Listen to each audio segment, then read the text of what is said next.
heat pump. This is a main switch. This is switch for compressor. This is switch for stirrer. This is a compressor, which is hermetically sealed compressor. There are three kinds of compressor: open compressor, then hermetically sealed compressor, semi-hermetic compressor. So this one is the hermetically sealed compressor. It has three pipes. One is a charging pipe, which is shown by this blue color. Then this is a discharge pipe, which is going to be inlet for the compressor, condenser. So this is condenser. Then there is a suction pipe. So this Tesco tape insulated pipe is a suction to the compressor, and this bare pipe, which does not have any insulation, which is shown by the red color, it is a discharge pipe, and it is going for the condenser. So this is condenser, which is nothing but the tank, and around the tank there are coils through which the refrigerant going to be flow.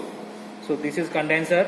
After the condenser, there is a capillary tube, that is we call as an expansion valve. So this is capillary tube, and after that this is a heat absorption tank, or we can call as a evaporator. So evaporator consists of coils as a tank shape, and within that there is a water stored, which is 40 liter water. Here also in condenser there is a 40 liter water. Then this is a high pressure gauge, this is a low pressure gauge. So when the experiment will start, ensure that the pressure gauges shown by both the pressure gauges should be same, and it is above 50 psi. Then this is a high pressure gauge. This is a HPLC cutter. So when the experiment will start, the pressure gauge shown by the high pressure gauge should be more than the low pressure gauge. Okay, then before we start the experiment, measure the temperature of water in both the tanks. This is a heat addition tank, this is a heat absorption tank. So measure the temperature of water by thermometer.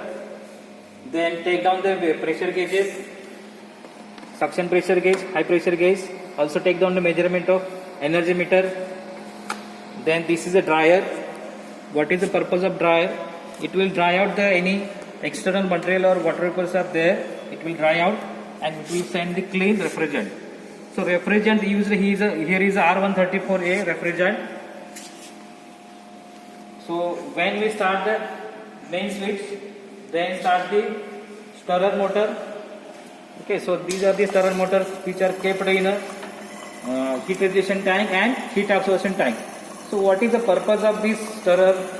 Say it is used to stir the water which is stored in the heat radiation tank, so that there is a uniform cooling or heating of the water. Okay, so how this stirrer will work? Stirrer is nothing but the kind of pump which will take the water from the bottom, and it will release the water at the top. So likewise here, and likewise there also. So these are the stirrer motors are used for the stirring the water. Then this is a temperature indicator. So at a simultaneous point or continuous point, there are thermocouples attached throughout the system. So first of all, I will show the thermocouples. So first thermocouple is at the discharge pipe. So it is at the discharge pipe. It is somewhere there inside.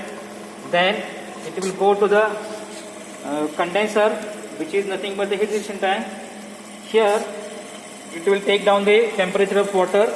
So this wire shows the thermocouple wire. After that, it will go to the expansion valve. So within that, inside the cabin, there is one more thermocouple have been there, which will record the temperature of the refrigerant. Then it will go to the heat absorption tank or evaporator. So if you see here, there is a kind of wire. It is placed over there, and at the end of this wire there is a thermocouple which will measure the temperature of this water or record the temperature of this water. So likewise, there are thermocouples are placed at a regular interval, and they will take the measurement. So when we start the experiment setup, we have to take the temperature of water. We have to take the temperature of water of heat absorption tank and heat rejection tank. So initial temperature, initial pressure gauges, and take down the temperature of this.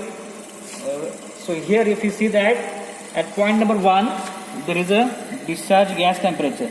So I will show where is the point number 1. So this arrow shows the temperature of the point at discharge gas temperature. So this is discharge at the end of the compression. So this is point after the compression. Then second point, liquid line, that is after condensation. Then third point, after expansion temperature, that is after expansion. Then fourth point,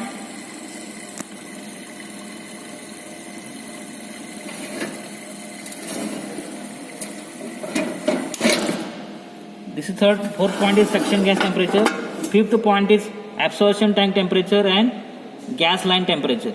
So these are kept inside this chamber, which will record the temperature of refrigerant continuous line. So we have to take down this temperature at every 10 minutes till the 40 minutes.